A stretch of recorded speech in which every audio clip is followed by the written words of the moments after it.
Hi everyone, this is Jadu from Property Frameworks Buyers Agency, and today I want to continue talking about the fundamentals that you need to check before investing into a region.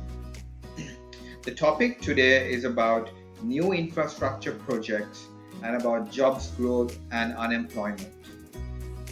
So, how does new infrastructure affect property prices in a region?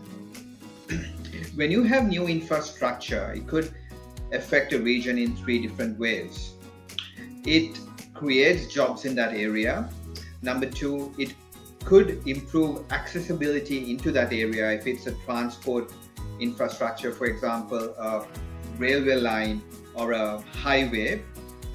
And it could also improve the desirability of that area, for example, by the construction of a shopping mall, a train station, or a hospital. So more people would want to live in that area. So it could affect that region in many ways. But only certain infrastructure projects have significant impacts on property prices, whereas some other projects will not have any impact on the price. For example, let's take an energy project. Now, with an energy project, this could be worth several billions of dollars. And during the construction phase, yes, there are jobs created. People come into that area during the construction. But once the project is over, the people who are working on those projects move back. And, there are no more people coming in there. And that does not significantly affect the property prices. So let's look at a different infrastructure project. Let's look at a hospital, for example. So with a hospital, during the construction phase, there are people coming in there and they're building the hospital. But once the hospital is over, there are still jobs being created. Doctors come there, nurses come there. You get other hospital staff who are coming in there. Admin staff would come in there to work there. So there are a lot of skilled workers who are moving into that region. And these skilled workers are also highly paid and they have high incomes. So they can afford real estate in that area, which would automatically push prices up. Another project, for example, a shopping mall. During the construction phase, there are people who are building that mall, so jobs are being created. And once that mall is created, there are still jobs there. People need to work in that shopping mall. There are salespeople, there's admin staff, there's a lot of people who are still employed there.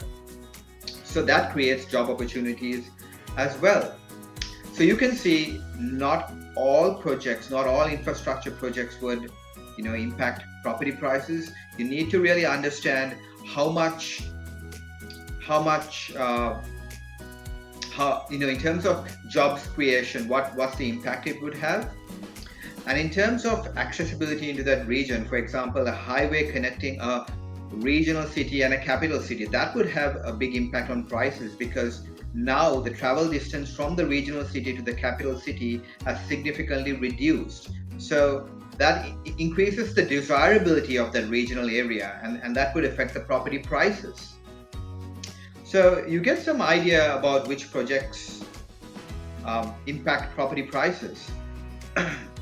Now let's look at a couple of examples. Now, if you look at Bendigo, so this is a city in regional Victoria. Around 2017, there was a hospital that was constructed there.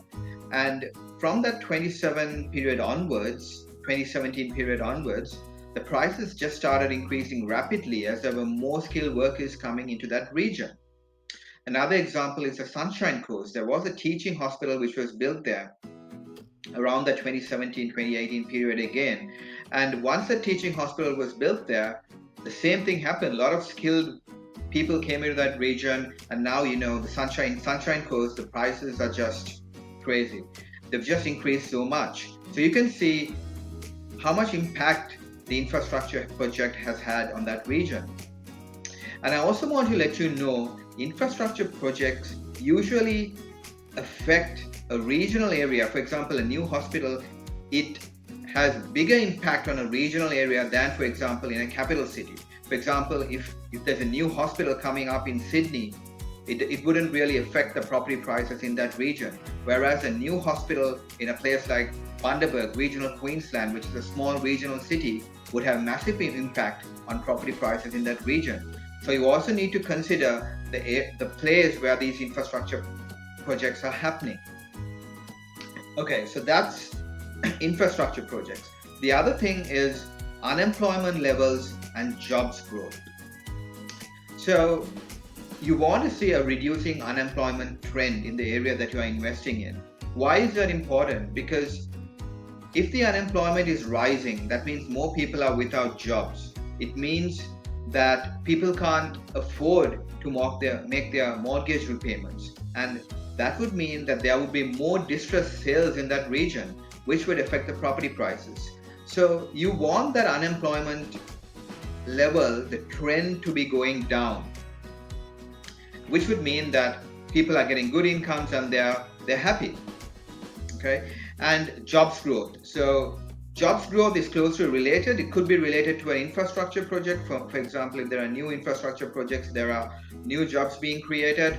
But in general, we want to be seeing an increase in the jobs growth. We want to be seeing more jobs being advertised and the number of people who could take up these jobs. So that increases the demand for that area. More people would start coming into that area to take up those jobs, and that automatically affects the real estate prices.